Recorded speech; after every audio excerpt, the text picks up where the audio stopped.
Национальная борьба на поясах крэш. Без нее не обходится ни один сабантуй. Дети и подростки встретились в схватках для определения сильнейшего батыра. Это спортивное состязание стало венцом сабантуя от движения первых. Они организовали праздник в рамках проекта «Ура Авалга» и первой смены дневного лагеря.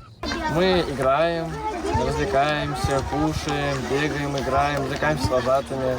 Первая смена дневного лагеря «Ура Авалга» стартовала 23 июня. Для детей организована насыщенная, развлекательная и обучающая программа с мастер-классами. Они направлены на изучение татарской культуры и языка. Проект «Ура Авалга» очень классный. Мне понравилось изучать татарский язык и играть в народные татарские игры.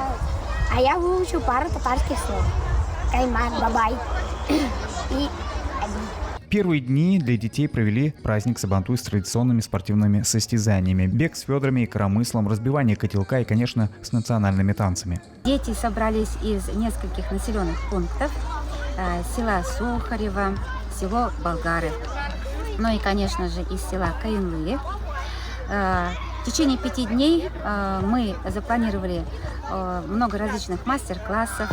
Очень здорово, что мы можем маленькое поколение, маленьких ребят приобщить к этой культуре, рассказать, как это было. И очень здорово, что проходит в селе Болгары.